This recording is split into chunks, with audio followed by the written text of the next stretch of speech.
Hello everyone, my name is Legend Ronnie and this game is Rise of Kingdoms. VIP 16 and the VIP shop after the update. Does it actually worth it to push for VIP 16? This is pretty much what this video is gonna be about. Because the VIP shop has been updated, and if you haven't bought the stuff before, when they introduced the new stuff, the shop was reset. So you guys know that usually Sunday night to Monday morning the shop usually got reset, but because of the update and the fact that they've done some modifications to the VIP shop, it has been reset again. Right, basically who was fast at purchasing stuff, it managed to get the action points and all the goodies twice. Right, yo, let's get back at the VIP 16 shop update.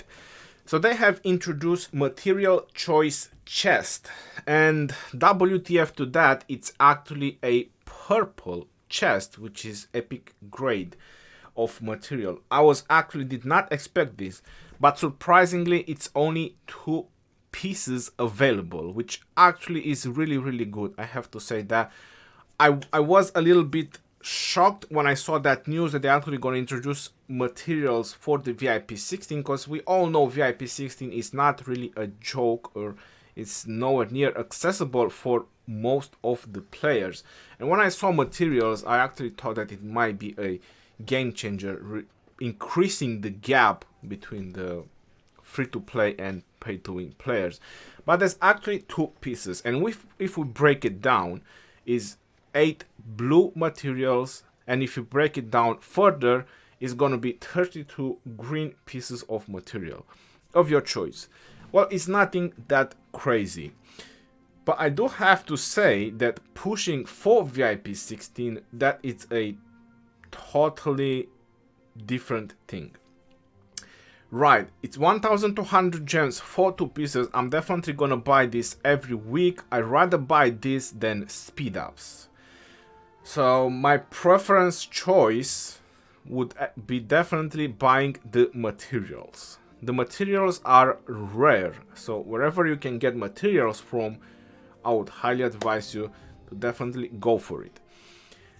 Even skipping sculptures or anything else that costs gems in the shop, I would definitely go for materials choice. There's literally 4 days of speed ups. 100% worth it. Now the other question is, does it worth it to push for VIP 16? We all know to get VIP 15 you need 1 million VIP points or 1 million gems if you want to go from 1 to 0 with just pure gems. That's 1 million gems, which is quite a lot. I do have to say that right now, because of the update of the VIP shop, if you are very close to VIP 16, or if you are 15 already and going for 16, is definitely worth the push.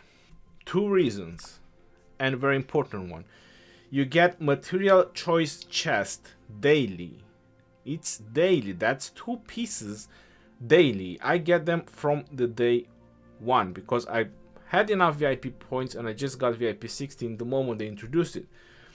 So this material choice chest, it's really worth it. It's worth it, the gems. On the long run, it's definitely gonna pay off. And now the second reason is because they introduced it in the shop and you can get even more pieces. So this will gonna faster your progress on crafting or forging the equipment that you want. So you might say that it's only 2 pieces of epic, but this is actually 8 pieces of blue items, and there's plenty of blue items that even I can still craft right now if I want to, or if I would have the materials. So on the long run, you can actually realize that this is gonna stack up, this is gonna add up, and it's definitely gonna be worth it. That's pretty much what I have to say, and I can also show you I already have 45 materials and I already crafted a pair of gloves, which will go in the equipment. Is this ones that I'm talking about, which is epic material. So this is all the items that I have, and I only purchased the bundle like 3 times, which is nothing crazy. I realized that it's definitely not worth it purchasing the bundle they have introduced into the game. It's like 35 bucks a day that you can spend on just purchasing the bundle, but the materials are nothing crazy, and I realized that it's not worth it at all. But VIP 16 is definitely worth it, and it's definitely worth it to get the chests from the VIP shop as well. Even if there would have been more quantities available, I would have still go for them. If there would have been 10 pieces, that's 12,000 gems.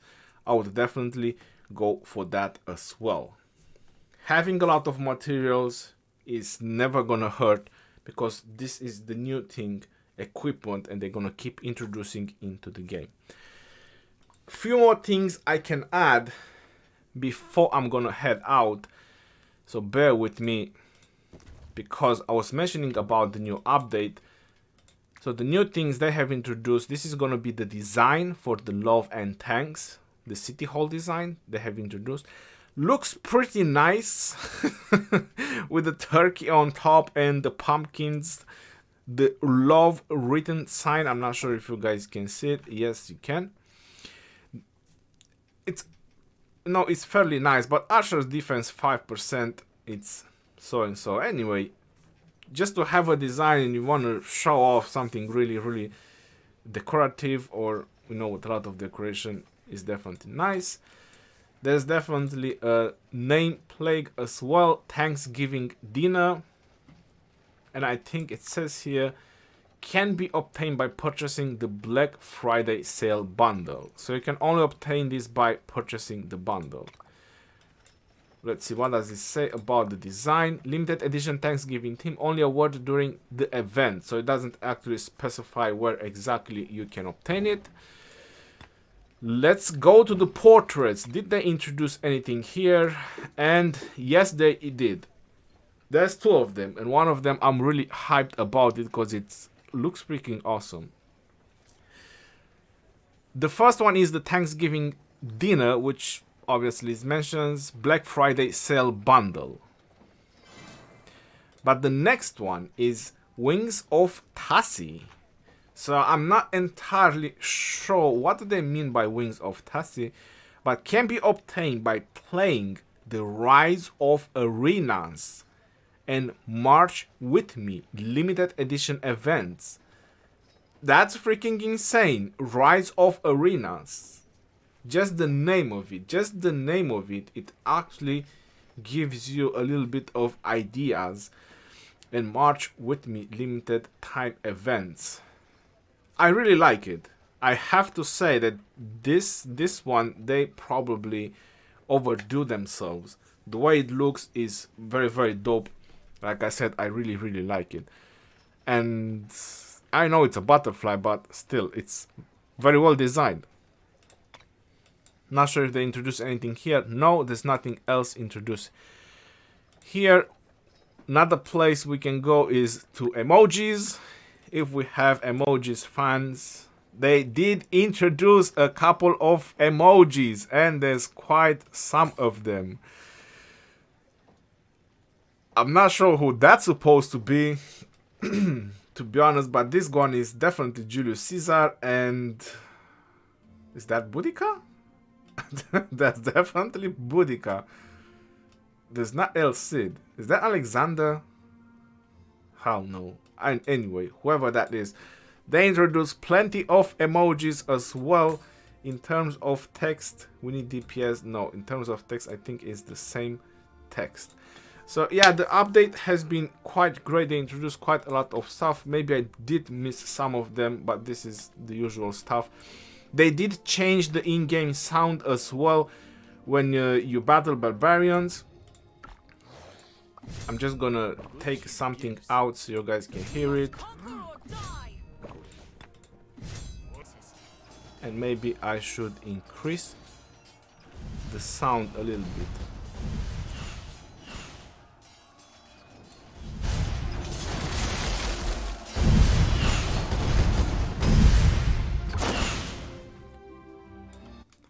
Okay, I think that was loud enough. Yeah, they increased the sound of the battles as well, and they modified a little bit more of all the sounds. Now, I have also checked the commander tier list. They haven't introduced anything else into the commander tier list. I have also checked the tavern. There is nothing introduced into the gold keys. The only thing left, I believe, is gonna be the blacksmith.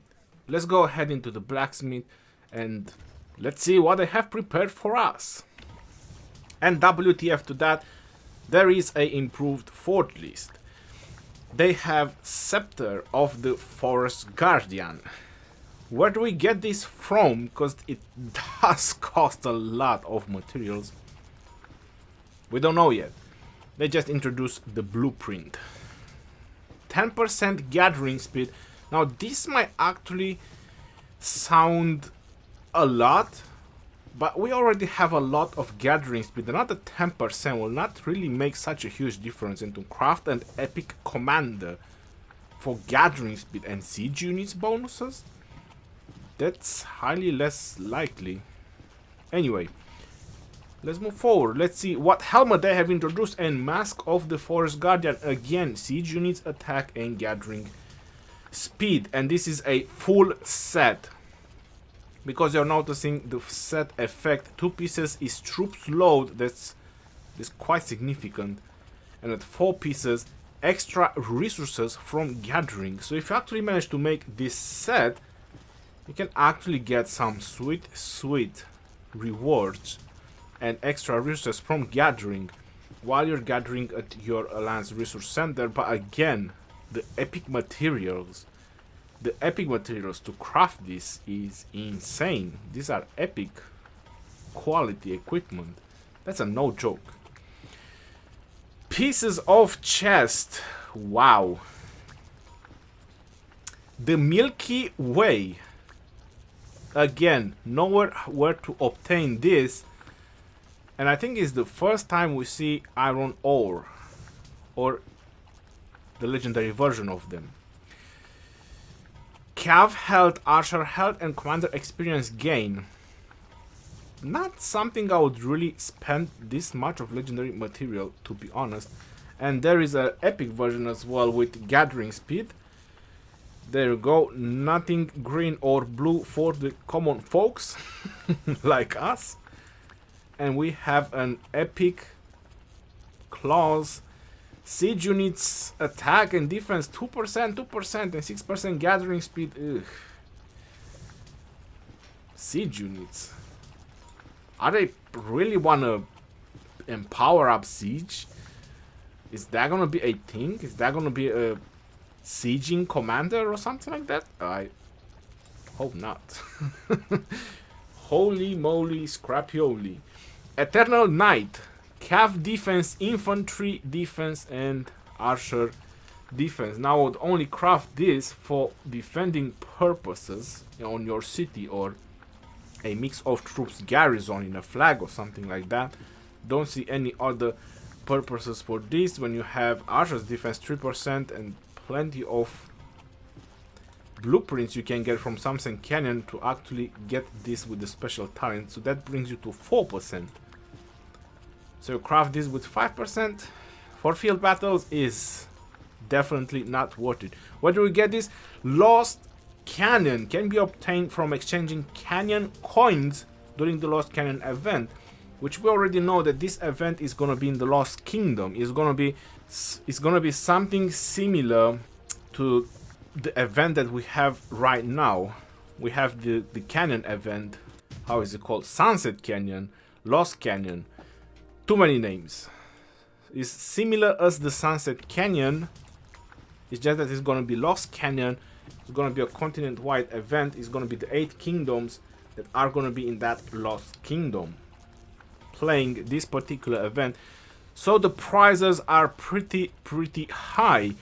Can be obtained by exchanging the coins. That's very interesting. Legendary blueprints. Hopefully there's gonna be materials as well. And looks like there's another pair. Ash of the Dawn.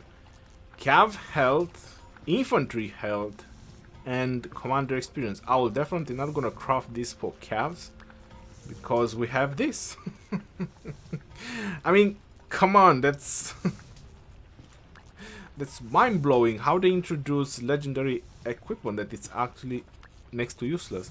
And where do we get this? We do not know yet. Shio's return. Infantry defense and archer hell. Now this is actually nice. This is actually nice because of, if we look at any of the boots, they are all pretty much bad, right? Even the epic ones. Just 2% on your archer or cavs and some gathering speed. They're pretty bad. But I have to say that these are pretty awesome for infantry or archers. So whichever the options you're interested in.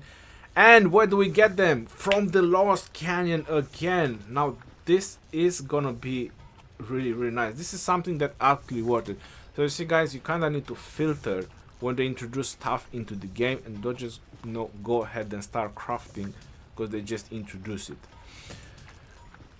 And more gathering speed.